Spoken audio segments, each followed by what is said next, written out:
이제 10월이 되었습니다. 아직까지도 낮 동안에는 햇볕이 따갑고 다소 덥게 느껴지기도 합니다. 하지만 10월이 되었다는 것은 조만간 추위가 우리에게 찾아온다는 것을 알려주는 일종의 센서와도 같습니다. 그리고 동시에 이제 한 해를 정리하고 마무리할 때가 다가온다는 것도 우리에게 상기시켜 줍니다. 부디 2021년에 남은 3개월을 주 안에서 후회함 없이 성실하게 보낼 수 있는 우리 모두가 되기를 바랍니다. 오늘은 계속되는 사무엘상 14장의 본문 세 번째 시간을 갖겠습니다. 이 시간에는 본문에서 크게 부각되어 나타나고 있지는 않지만 우리가 한 번쯤 꼭 생각해 볼 필요가 있는 한 사람을 살펴보겠습니다. 보통 영화나 드라마를 보면 가장 부각이 되어 나타나는 사람은 당연히 주인공이 될 수밖에 없습니다. 그런데 사실 주인공을 주인공답게 만들어주는 조연의 역할도 매우 중요하다는 사실을 우리는 놓쳐서는 안 됩니다. 우리가 보고 있는 이 본문 안에서도 요나단을 요나단답게 만들어 그에게 용기를 주고 있는 한 사람이 있다는 것을 발견하게 됩니다. 바로 요나단의 무기를 든 소년입니다. 본문 안에서 이 소년의 이름이 따로 등장하지는 않습니다. 다만 요나단의 무기를 드는 것이 그에게 주어진 임무라는 것을 알 수 있습니다. 우리가 단순히 생각을 하면 사실 이 소년은 크게 주목할 만한 부분이 없습니다. 이름도 나오지 않고 맡고 있는 역할도 대단해 보이지 않기 때문에 그렇습니다. 그러나 7절의 말씀을 보면 이 소년이 가지고 있는 믿음과 그 자세는 요나단과 거의 같다라는 것을 우리가 확인하게 됩니다. 그가 이렇게 말합니다. 당신의 마음에 있는 대로 다 행하여 앞서 가소서. 내가 당신과 마음을 같이하여 따르리이다. 우리가 요나단의 입장에서 생각해 보면 하나님께서 그를 도우시고 그의 편이 되어 주셔서 담대하게 블레셋 진영으로 갈 수 있었던 것이 사실입니다. 하지만 동시에 자신의 무기를 든 이 소년의 고백이 요나단에게 무엇이라고 다 표현할 수 없는 큰 위로와 힘이 되어 주었을 것이 틀림이 없습니다. 그래서 우리가 이런 추측도 한번 해볼 수 있습니다. 우리가 요나단 하면 가장 먼저 떠올리는 것이 다윗과 함께 믿음 안에서 맺어진 아름다운 그 관계라고 말할 수 있습니다. 그런데 이들의 첫 만남과 또 이후의 행적들을 보게 되면 요나단이 무조건적인 자세로 다윗을 옹호하고 격려하는 것을 보게 됩니다. 그것이 요나단이 가진 근본적인 신앙의 자세와 믿음일 수도 있겠지만 오늘 본문에서 자신의 무기를 든 소년이 요나단을 격려하고 담대하게 하나님 편에 서서 일할 수 있도록 도왔던 이 경험이 요나단으로 하여금 다윗을 그렇게 돕도록 했던 결정적인 계기가 되지 않았을까 하는 추측도 충분히 가능하다는 사실입니다. 우리가 믿음을 가지고 살아간다는 것을 꼭 하나님으로부터만 위로를 받는 것이다. 이렇게 생각하면 그것은 큰 오해입니다. 하나님은 물론 직접적으로 위로하시고 격려하시며 우리가 믿음으로 살아갈 힘을 주시기도 하지만 더 많은 경우에 나와 같은 믿음을 소유하고 동일하게 하나님의 일을 하며 그 길을 함께 걸어가는 사람들을 통해 위로와 격려를 해 주신다는 사실입니다. 우리는 사람들에게 상처를 받기도 하지만 또 그 사람들로 인해 힘을 얻도록 하나님께서 섭리하신다는 것이죠. 요나단은 분명 훌륭한 믿음을 가진 사람이었습니다. 그러나 그를 복된 사람으로 우리가 볼 수 있는 것은 함께 목숨을 걸고 하나님 편에 설 수 있는 가까운 동역자가 그에게 있었다는 사실을 들 수 있습니다. 그것이 그에게 말할 수 없는 큰 위로요, 힘이 되었다는 사실입니다. 우리는 성경에서 이런 모습을 또 발견하게 됩니다. 바로 사도 바울입니다. 우리가 알다시피 사도 바울은 참으로 훌륭한 하나님의 사람입니다.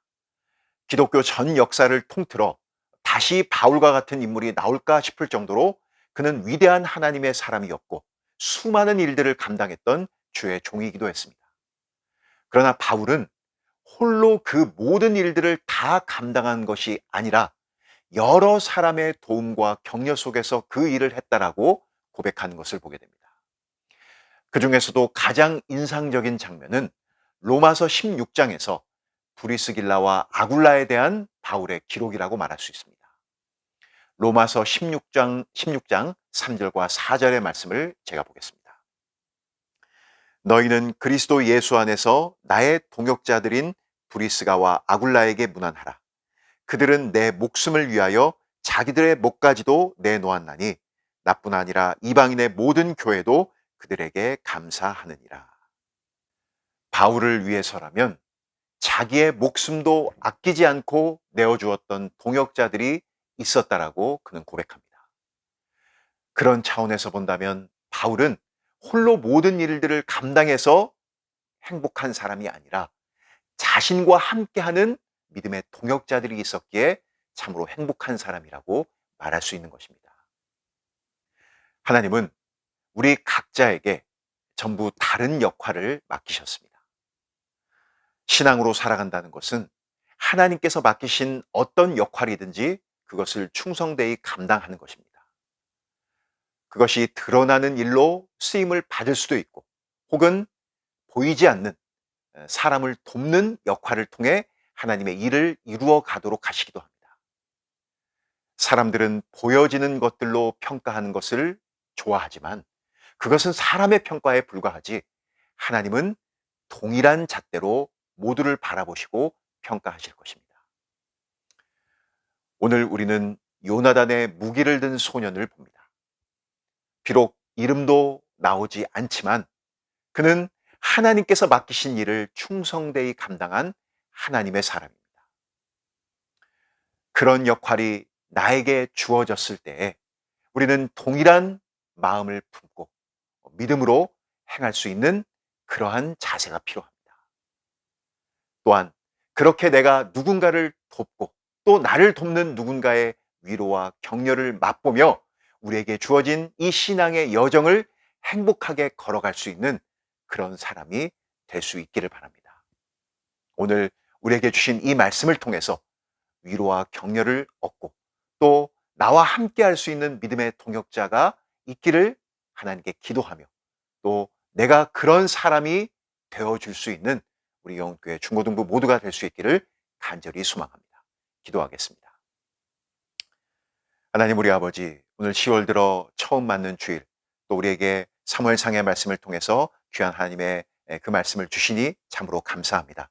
특별히 오늘 요나단의 무기든 그 소년을 통하여서 우리에게 주시는 하나님의 말씀을 확인케 하시니 참으로 감사합니다. 우리는 때로 우리의 어리석함과 무지함으로 주인공만을 주목하고 바라보는 경우들이 참으로 많지만 그러나 하나님은 주인공이 아닌 그 주인공을 주인공답게 만들어주는 그 역할을 감당하는 사람의 소중함을 오늘 우리에게 주신 말씀을 통해 확인케 하십니다. 하나님, 우리에게 맡기신 어떤 역할이라도 반드시 하나님의 그 일들을 위해 충성되이 감당할 수 있는 우리 모두가 되게 도와주시옵소서.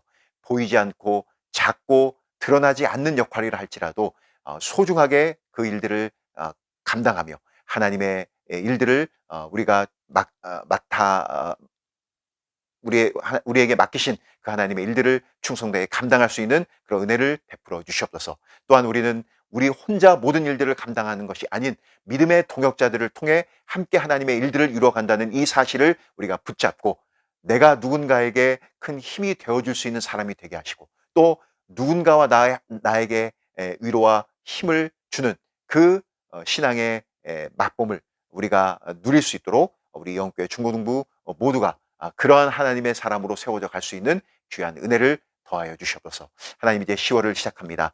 남은 2021년의 3개월 우리에게 부족한 부분들을 돌아보게 하시고 다시 한번 힘을 내어 하나님께서 우리에게 원하시는 일들을 잘 감당할 수 있는 모두가 되게 도와주시되 특별히 우리의 삶의 현장에서 소금과 빛으로서 하나님께서 원하시는 그러한 믿음의 사람으로 살아갈 수 있는 용기를 믿음을 더하여 주시옵소서.